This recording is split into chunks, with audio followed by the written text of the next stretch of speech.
Bonjour à tous, bien-aimés en Yahushua Mashiach. Je suis le frère Gérard et tout d'abord je rends grâce à notre Père pour sa bonté et sa miséricorde envers nous, ses créatures. Que le Saint-Esprit, l'Esprit de vérité, l'Esprit du seul vrai Dieu vivant, créateur des cieux et de la terre, puisse nous assister et nous ouvrir notre intelligence quant à la compréhension de ce message. Nos salutations spéciales et l'assurance de notre amour pour le frère Zulula et tous ses proches. Sois fortifié et renouvelé. Au nom de Yahushua. Voilà, je suis là pour partager ce que j'ai à cœur, quelques réflexions au sujet de cette fête pseudo-chrétienne, d'apparence tellement romantique et qui a pris une ampleur planétaire, à en croire en l'engouement manifesté depuis le début des préparatifs jusqu'à la date fatidique du 14 février. 1 Timothée 5, 25 nous enseigne. De même, les bonnes œuvres sont manifestes, et celles qui ne le sont pas ne peuvent rester cachées. 1 Corinthiens 13, 8 dit, car nous n'avons pas de puissance contre la vérité. Nous n'en avons que pour la vérité. Romains 1, 18 nous enseigne que la colère de Dieu se révèle du ciel contre toute impiété et toute injustice des hommes qui retiennent injustement la vérité captive. En tant qu'enfants véritables et obéissants de notre Père, nous devons agir conformément à la parole de Dieu et nous comporter comme les croyants de Béret. Nous poser beaucoup de questions quant à la légitimité de cette fête et bien d'autres traditions. Or, que savons-nous sur cette fête qui commémore pourtant presque la totalité de nos assemblées, au même titre que la fête des mères, la fête des pères, voire Noël, la Saint-Sylvestre, la fête des rois. Tous les ans, à l'occasion de la Saint-Valentin, les amoureux se déclarent langoureusement avec ferveur leur flamme par diverses attentions, divers moyens plus ou moins originaux. Les uns avec des fleurs, des autres avec des mots d'amour, s'offrent des cadeaux ou des voyages, et Dieu sait que l'imagination ne manque pas à cette occasion, voire elle est débordante, n'est-ce pas? Mais savez-vous réellement jusqu'à quand remonte cette tradition? Oui, je dis bien tradition. À ce propos, penchons-nous, si vous voulez bien, sur l'origine de cette fête, mais auparavant, regardons quelles sont les fêtes voulues de notre Père, le Dieu d'Israël ancestral. Quelles sont les prescriptions, les préceptes, les ordonnances qu'il nous a laissées dans sa parole? Pour ce, allons à Exode, chapitre 23, du verset 13 au verset 22. Vous observerez tout ce que je vous ai dit, et vous ne prononcerez point le nom d'autre Dieu, qu'on ne l'entende point sortir de votre bouche. 3 fois par année, tu célébreras des fêtes en mon honneur. Tu observeras la fête des pains sans levain. Tu observeras la fête de la moisson, des prémices de ton travail, de ce que tu auras semé dans les champs, et la fête de la récolte, à la fin de l'année, quand tu recueilleras des champs le fruit de ton travail. Vous pouvez, tout comme moi, constater qu'il s'agit effectivement de 3 fêtes annuelles devant être célébrées en l'honneur de notre Dieu. Nous allons voir que cette fête, qui nous préoccupe, remonte, comme déjà mentionné tout à l'heure, jusqu'à l'Antiquité, voire romaine.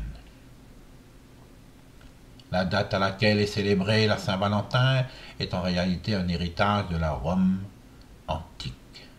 Initialement organisée tous les 15 février, les Lupercales célèbrent alors Faunus Lupercus, dieu de la fécondité, des bergers et des troupeaux, ainsi que Junon, protectrice des femmes et des mariages, à l'occasion de cette journée de la fécondité. En effet, cette fête était l'occasion de célébrer des rites de fécondité dont le plus marquant était la course des Luperques. Or,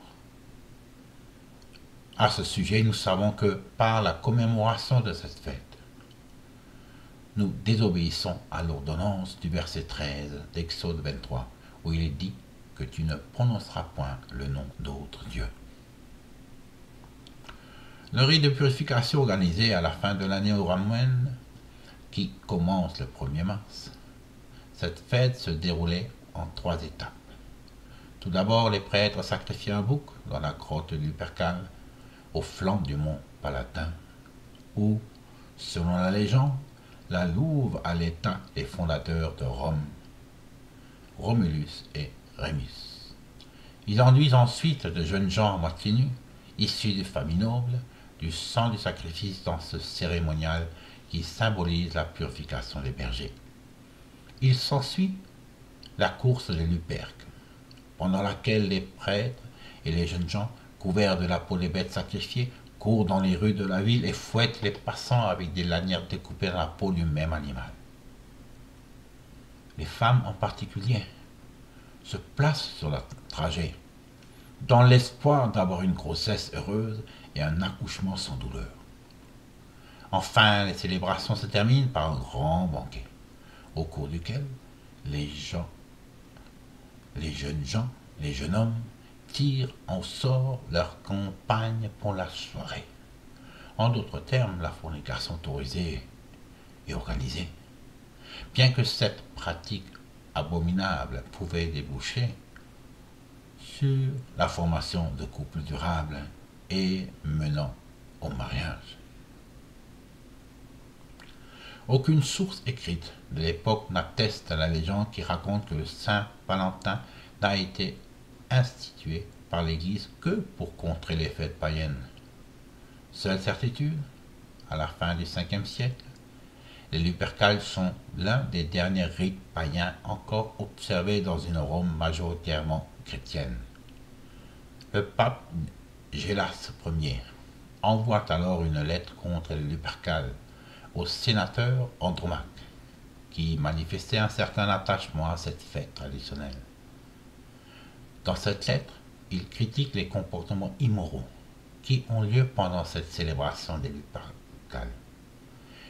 Il s'y moque des superstitions des chrétiens qui honorent les démons pour écarter les mauvais sorts et souligne par la même occasion que ces célébrations n'ont pas empêché les épidémies 20 ans auparavant. Bien-aimés, comme vous pouvez le constater par là, cette fête est directement liée à un culte des démons. Dans quoi vous laissez-vous embarquer sous un pseudo-culte chrétien? Galates 3, 1 à 3 dit « Ô Galates insensés, vous qui vous a fasciné ?» D'autres versions disent « ensorcelé ». Une autre version dit « soumis à une influence mauvaise ». Vous, devant les yeux de qui Yehoshua Mashiach a été dépeint comme attaché au poteau. Êtes-vous si insensés? Après avoir commencé par l'esprit, allez-vous maintenant finir par la chair?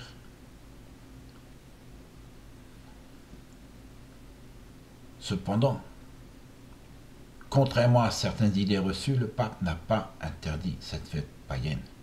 Il s'est contenté de montrer la contradiction qu'il y a entre la foi chrétienne et la célébration de Lupercale.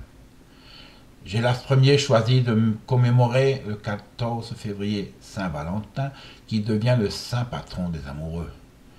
Et nous voilà en présence d'un saint à vénérer, rejoignant les pratiques de Maman Caton. Ces mêmes pratiques que nous condamnons quand il s'agit de la Vierge et d'autres saints.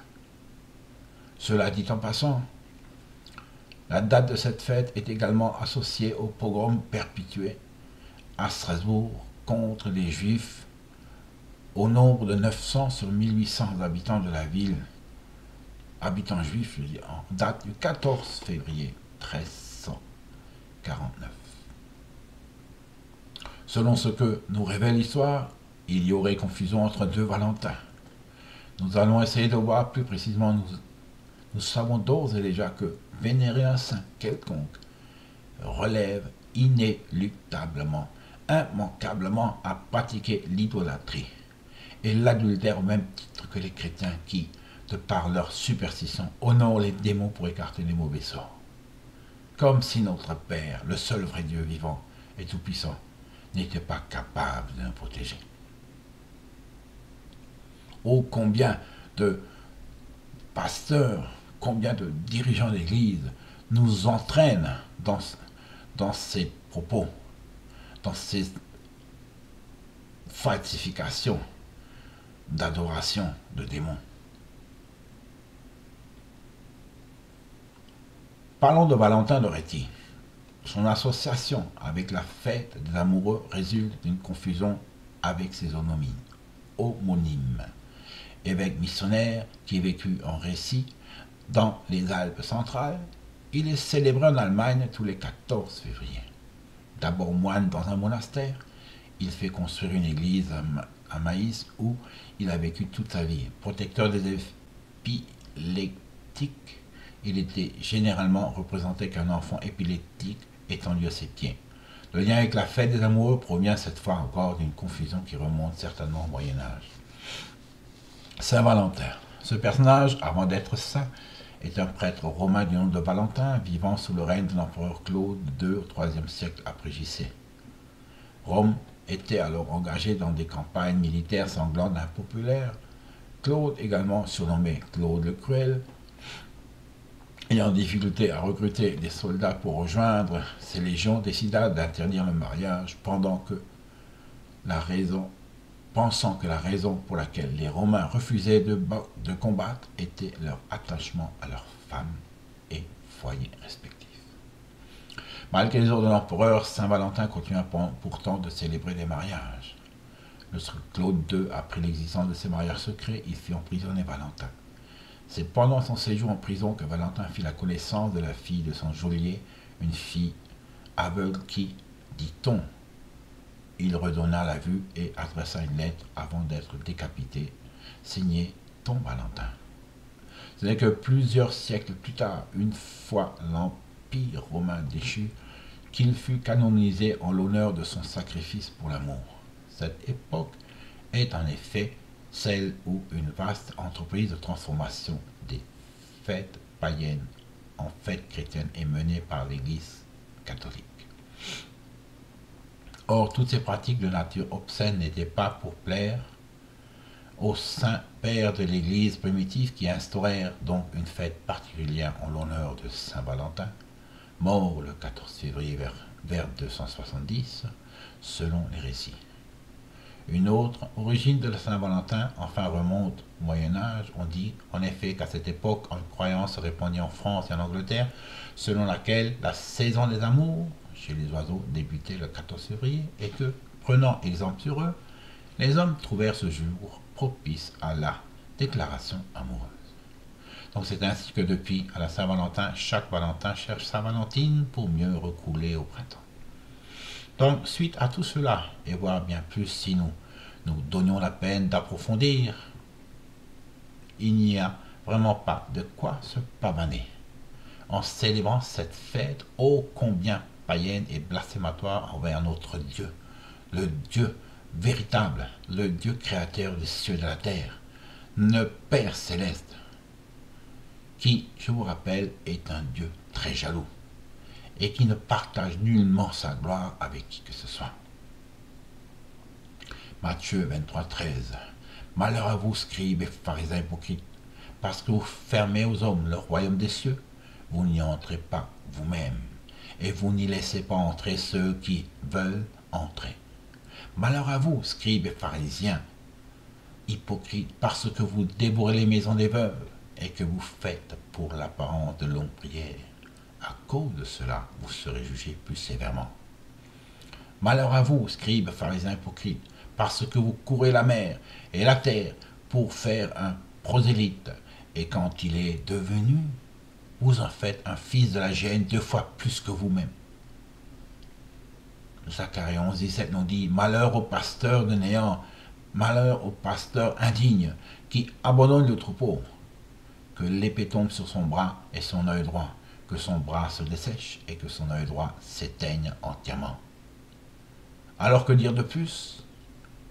Qui veux-tu adorer? ou célébrer sous le couvert d'une fête un amour déguisé en fête religieuse? Toi qui enseignes, invite tes brebis à pratiquer cette abomination perverse, en entraînant le peuple de Dieu, qu'il t'a confié à marcher selon le monde, ne sais-tu pas que ceux qui enseignent seront jugés plus sévèrement par le Père? Tout comme dans Matthieu 25, verset 12, il te répondra, je vous le dis en vérité, je ne vous connais pas. Ainsi que Matthieu 25, verset 41, où il dira, retirez-vous de moi, maudit, allez dans le feu éternel qui a été préparé pour le diable et pour ses anges. La parole de Yahushua nous entend également dans Matthieu 7, verset 20 à 23. C'est donc à leurs fruits que vous les reconnaîtrez. Ceux qui me disent Seigneur, Seigneur n'entreront pas tous dans le royaume de mon Père qui est dans les cieux. Plusieurs me diront ce jour, Seigneur, Seigneur, n'avons-nous pas prophétisé par ton nom? N'avons-nous pas chassé des démons par ton nom? Et n'avons-nous pas fait beaucoup de miracles par ton nom? Alors je leur dirai ouvertement, je ne vous ai jamais connu. Retirez-vous de moi, vous qui commettez l'iniquité. Maintenant je m'adresse à vous qui aimez le Seigneur notre Dieu. Je vous exhorte puissamment d'ouvrir vos yeux et votre cœur, de vous repentir. Il est grand temps de choisir, une fois pour toutes, votre camp, la voie que vous voulez suivre pour plaire à Dieu. Romains 12, 2 nous exhorte, ne vous conformez pas au siècle présent, mais soyez transformés par le renouvellement de l'intelligence, afin que vous discerniez quelle est la volonté de Dieu, ce qui est bon et agréable et parfait. Deutéronome 30, 15 nous dit, vois, je mets aujourd'hui devant toi la vie et le bien, la mort et le mal. Matthieu 7, 13, 14 dit, n'entrez pas la porte droite, car large est la porte, spacieux est le chemin qui mène à la perdition. Et il y a beaucoup qui entrent par là. Mais étroite est la porte, resserré le chemin qui mène à la vie. Et il y en a peu qui le trouvent. Donc, bien-aimés, libre à vous de vous conformer ou pas aux traditions de ce monde de perdition. Vous avez le libre arbitre. En ce qui me concerne personnellement, je n'ai pas besoin d'une journée consacrée à l'amour comme la Saint-Valentin, parce que chaque jour avec Dieu est un hymne à l'amour en soi. Quelle vie triste tu mènes et que tu offres à ton épouse. Ton épouse est-elle vraiment heureuse ou serait-elle un jour tentée par l'extérieur? Si tu ne manifestes pas tes sentiments en dehors de cette fête, tous les jours l'amour du Père se manifeste envers ses enfants, voire l'humanité. Et toi, tu te pavanes comme un pacha, un jour sur 365, pour exprimer ton amour? Quelle ingratitude! L'amour se manifeste aussi bien verticalement que horizontalement.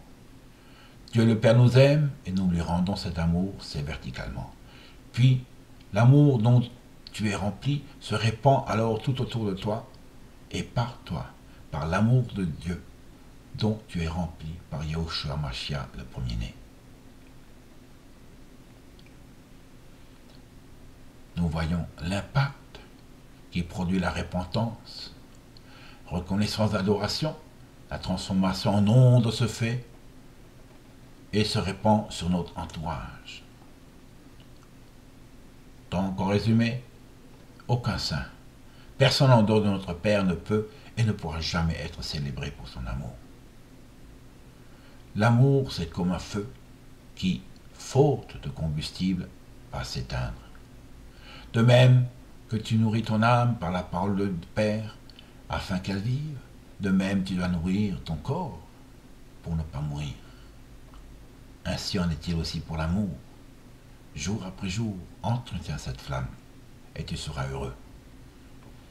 Aucun saint n'a de pouvoir pour quoi que ce soit en dehors du Seigneur Tout-Puissant, le seul Dieu vivant, Créateur des cieux et de la terre, le Père Tout-Puissant qui vit en dehors de toute réalité.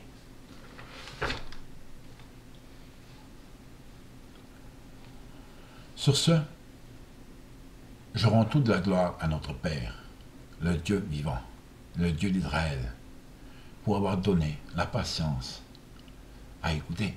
Et je termine avec le souhait que vous prospériez à tous égards et soyez en bonne santé, comme prospère l'état de votre âme. Au nom de Yahushua Mashiach, le Fils premier-né de notre Seigneur. Amen.